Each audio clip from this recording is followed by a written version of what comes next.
In 1991, a truck embarrassed a Ferrari. Not on a closed track. Not with a supercharger the size of a suitcase bolted on by some kid in a garage. From the factory. Stock. The way God and General Motors intended. To understand why the GMC Syclone matters, why it still matters more than 30 years later, you have to understand what America looked like in 1991. The Gulf War had just ended. Grunge was about to swallow rock and roll whole. Michael Jordan was becoming a religion. And in the truck market, a market that every red-blooded American understood in their bones, nobody expected anything extraordinary to happen. Trucks were workhorses. Trucks hauled lumber. Trucks towed boats. Trucks sat in the parking lots of hardware stores on Saturday mornings while their owners argued about the right gauge of wire for a bathroom fan. That was the deal. That was the understood, unspoken contract between America and its pickup trucks. You do the work. We'll do the driving. And then GMC, quietly, almost sneakily, like they knew they were about to do something the rest of the industry would either envy or deny, GMC tore that contract up, lit it on fire, and built the Syclone. What you're looking at isn't just a truck. It's a philosophical argument on four wheels. It's GMC's answer to a question nobody in the automotive world had thought to ask. What if a pickup truck was the fastest vehicle on the road? The story of the GMC Syclone doesn't start in a design studio. It doesn't start with some visionary executive scrawling the outline of a truck on the back of a cocktail napkin at a conference. It starts the way a lot of the best American car stories start, with engineers who were quietly, professionally furious. By the late 1980s, General Motors had watched the muscle car era come and go. They'd seen the horsepower wars of the 60s and 70s flame out under the weight of emissions regulations and insurance premiums. They'd watched the performance car market dry up, then slowly, painfully, start to come back to life in the mid-80s. Corvettes were getting fast again. The Camaro IROC was making magazine covers. But trucks? Performance trucks? The very concept barely existed. GMC partnered with a company called Production Automotive Services, PAS, out of Troy, Michigan. These were the same people who had their hands on the 1989 Pontiac Turbo Trans Am. They knew forced induction. They knew what happened when you took a platform that nobody expected to go fast and made it go very, very fast. The foundation they chose was the GMC Sonoma, a compact pickup truck. Sensible, practical, unremarkable in every possible way. They took a compact pickup truck, and they put a Mitsubishi TD06-17C turbocharger on it. Not just any turbocharger. A unit borrowed from the world of serious, committed, high-stakes forced induction.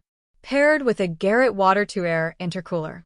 Bolted to a 4.3-liter LB4 V6 engine that had been quietly, surgically upgraded in ways that the spec sheet only hints at.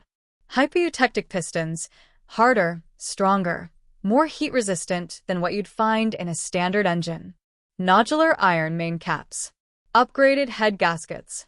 A throttle body yanked straight from the 5.7-liter Chevrolet small block, a 48mm twin-bore unit that could breathe hard enough to feed an engine twice its size.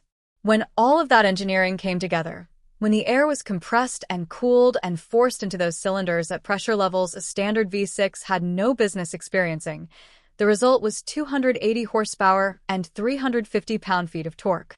In 1991, those were sports car numbers. Ferrari numbers. Numbers that belonged on machines with exotic bodywork and Italian brand names, not on something you drive to a tailgate. But here's where the Syclone story gets really interesting. Because power, on its own, is just potential. Power without traction is just noise and tire smoke. The engineers at GMC and PAS knew something that a lot of the horsepower crowd had forgotten. The fastest way from 0 to 60 isn't about who has the most horsepower. It's about who can put the most power to the ground, the most efficiently, right from the moment the light goes green. And so the Syclone got a drivetrain that, in 1991, almost no pickup truck in the world could claim. All-wheel drive. Not the part-time, push-a-button-when-you're-stuck-in-the-mud kind. A proper, permanent AWD system built around a BorgWarner 4472 transfer case. 35% of the engine's torque went to the front wheels. 65% went to the rear. Always. No waiting. No switching. Always on. Always working. Always putting power exactly where it needed to be. Paired with the 4L 64-speed automatic transmission. And yes, it was an automatic because in 1991, if you gave a human being a clutch pedal and this much torque, you were going to end up with a lot of stalled launches and hurt feelings. The Syclone's drivetrain was a precision instrument. And there was one more piece. One more engineering achievement that tends to get lost in conversations about turbochargers and quarter-mile times. The GMC Syclone was the first production truck in history to receive a four-wheel anti-lock braking system. Going fast is one thing. Stopping fast is another. The Syclone could do both. In 1991, when it came to braking technology, this truck was ahead of most cars on the road, not just ahead of every other truck. Numbers tell stories. And the numbers the GMC Syclone put up in 1991 told a story that the automotive press could barely believe. 0 to 60 miles per hour. 5.3 seconds. 5.3 seconds in a pickup truck in 1991. Think about what else was on the road that year. The Honda Accord was running to 60 in about 9 seconds. The Ford F-150, America's best-selling vehicle, needed around 10. A base Corvette, America's sports car, the pride of Bowling Green, Kentucky, was doing 0 to 60 in about 5.5 seconds. The Syclone was faster than the Corvette. The quarter mile? 13.4 seconds at 98 miles per hour. Car and Driver magazine decided to find out exactly where this truck stood in the pecking order of fast. And they didn't benchmark it against other trucks. There were no other trucks to benchmark it against. Instead, they lined it up next to something the automotive world had decided was the gold standard of attainable speed, attainable prestige, the Ferrari 348 TS. A mid-engine Italian sports car. A car that cost 3 times what the Syclone cost. A car that was supposed to be in a different universe. In a straight-line comparison test, the GMC Syclone beat the Ferrari 348 TS to 60 miles per hour. There is a version of the story where the people at Ferrari found out about that test and felt nothing. We choose not to believe that version. Performance was the headline, but it wasn't the whole story. Because GMC didn't just drop a turbocharged engine into a stock Sonoma and call it a day. They built the Syclone like they wanted people to take it seriously. Like they wanted it to feel like a performance vehicle from the moment you open the door. The suspension was tuned specifically for the Syclone, sport modified from the standard setup, lowered and tightened to keep that big torque number from turning every corner into an adventure. The gauge cluster came from the Pontiac Sunbird Turbo, a car that had been discontinued in 1990, 1 year before the Syclone launched. GMC quietly repurposed those gauges, fitting them into the Syclone's cabin where they looked right at home, surrounded by black trim and the kind of functional seriousness that performance cars carry. And then there was the color, or rather, the lack of it. In 1991, the GMC Syclone was available in exactly one color: black. Not black with a white stripe. Not black with a red interior option. Black. Full stop. A choice so confident, so committed to its own identity, that it bordered on arrogance. But when you're the fastest production truck in the world, you've earned the right to be a little arrogant about your color options. Plans existed for a broader palette of colors in 1992. GMC was going to open up the options, let a little more light into the Syclone's world. But those plans never came to fruition, and we'll get to why in a moment. In the world of collectible vehicles, rarity is currency. And by that measure, the GMC Syclone is one of the wealthiest trucks in American automotive history. In total, across its entire production run, GMC built 2,998 Syclones. Not 200,000. Not 50,000. Not even 10,000.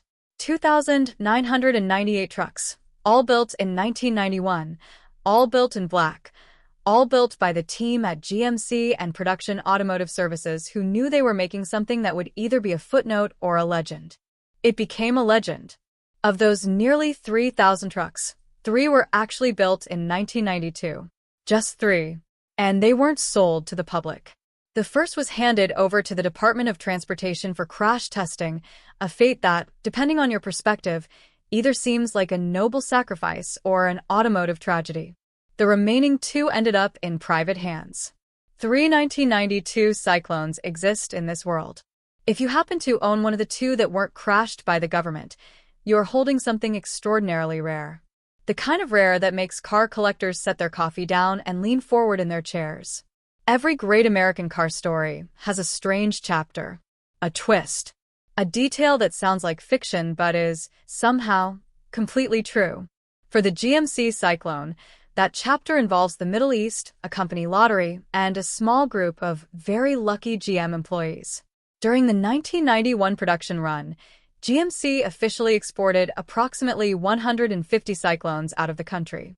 Of those, an estimated 113 were destined for the Middle East, specifically Saudi Arabia. These weren't standard Syclones. GMC modified them for the market. Metric dashboard clusters, a chip tuned for leaded fuel because leaded gasoline was still in use there at the time, and a resonator in place of a catalytic converter. 113 trucks, specifically built for Saudi roads. They came to be known as the Saudi Syclones. Here's where it gets interesting. Not all of those Saudi Syclones sold. 31 of them sat unsold. And GMC, looking at 31 turbocharged, all-wheel drive, Ferrari-beating pickup trucks gathering dust in an overseas lot, had to make a decision. They brought them back to the United States. Now, at this point, a normal company might have looked at 31 trucks sitting in inventory and said, put them on dealer lots. Sell them. Move them. Make some money. GMC did not do that. Instead, GMC set up a lottery. An internal employee lottery. GM workers could enter their names for the chance to purchase one of the returning Saudi Syclones at the significantly reduced price of $12,500. $12,500 for one of the rarest, fastest trucks ever built. In today's money, that's somewhere in the neighborhood of $25,000 for a vehicle that now commands multiples of that at auction. And here's the detail that stings a little if you worked at GM in a division that didn't hear about the lottery. Word apparently didn't travel very far. The lottery wasn't exactly announced with great fanfare. It's alleged that so few employees knew about it that nearly everyone who entered got the chance to buy one. When GM employees in other divisions found out, when word filtered through the company that there had been a lottery, that trucks had been sold at a steep discount, and that they had been left out, the reaction, according to people familiar with the situation, was significant. A lot of people felt like they'd been dealt out of a hand they didn't know was being played. The remaining 69 Saudi Syclones went to Europe, where a small number ended up in a compound in Germany. GMC, by that point apparently just wanting to be done with the whole situation, sold them on a make-us-an-offer basis. A lucky handful of European buyers managed to acquire one of America's most storied trucks for thousands of dollars below market value. And somewhere in there, in 2009, in one of the more painful automotive footnotes in recent memory, a GMC Syclone in poor condition was scrapped under the federal government's car allowance rebate system. Cash for clunkers. A Syclone. Scrapped for cash. The automotive world still hasn't fully forgiven that particular chapter of history. Production Syclones are rare. But within that rarity lives an even deeper level of collectability, the special editions. And the stories behind them are as distinctly 1991 as anything you'll find in American automotive history. 10 of them. Just 10. And they weren't sold at dealerships. They were won. The Marlboro Racing 92 contest was a sweepstakes, an era when tobacco companies could still attach their brand to motorsports in ways that would be unthinkable today. 10 grand prize winners. 10 black Syclones, pulled from the standard production run of 2,995, delivered to the American Sunroof Company for transformation. The transformation was overseen by none other than Larry Shinoda, a name that belongs on any serious list of American automotive design legends. Shinoda designed the Corvette Stingray. He penned the Boss Mustang. His design vocabulary was written in American performance. And he turned those 10 black Syclones into something remarkable. The Marlboro Syclones came with PPG Hot Licks red paint, vivid, unmistakable, the kind of red that reads as aggressive even in a photograph. White strobe stripes along the body by Graphic Concepts.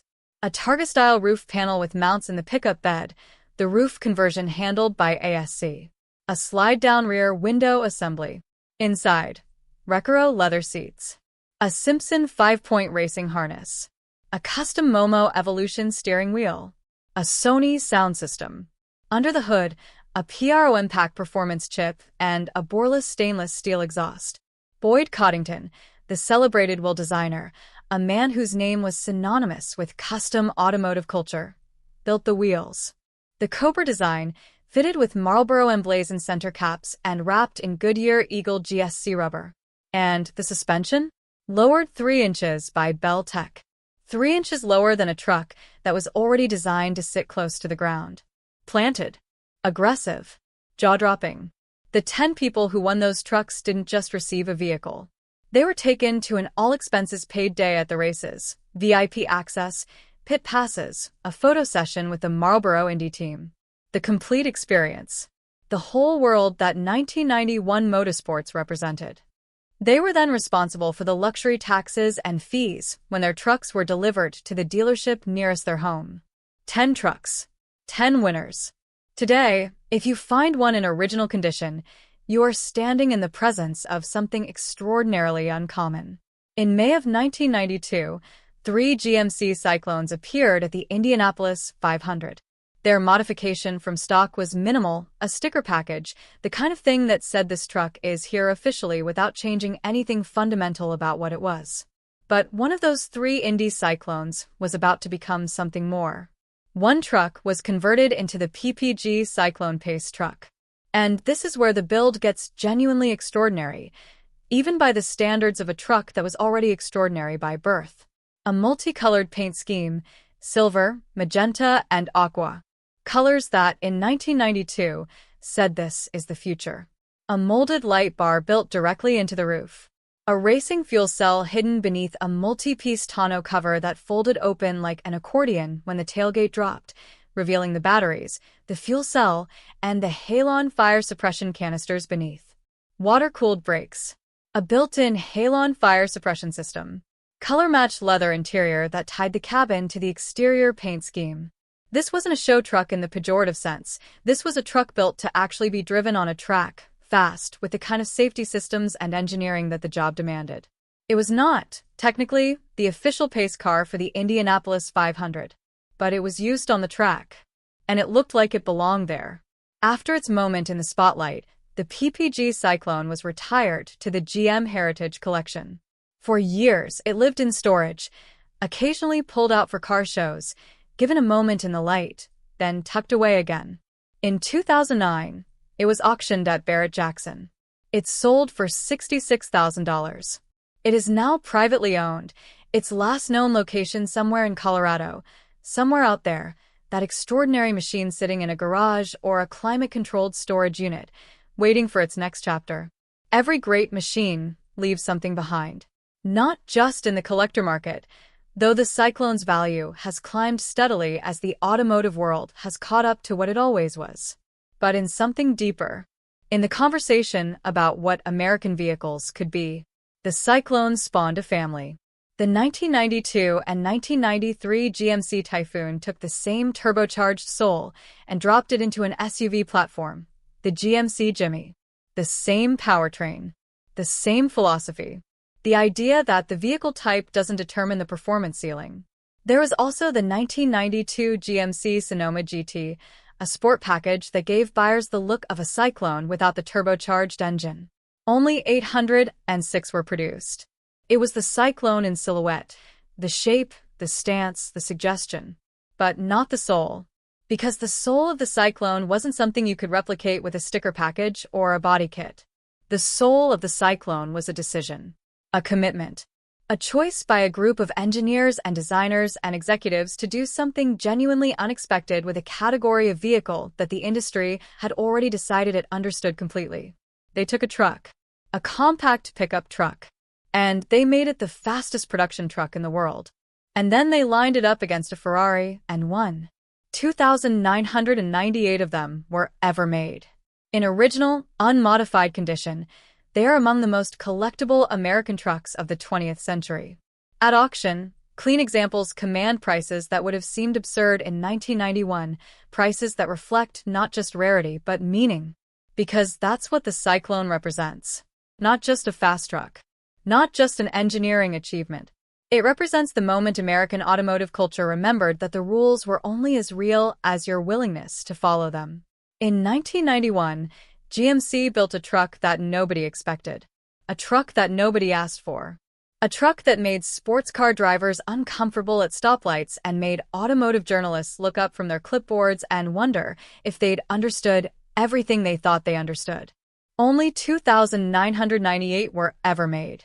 Every single one of them deserved to be driven harder than its owner probably had the courage to drive it.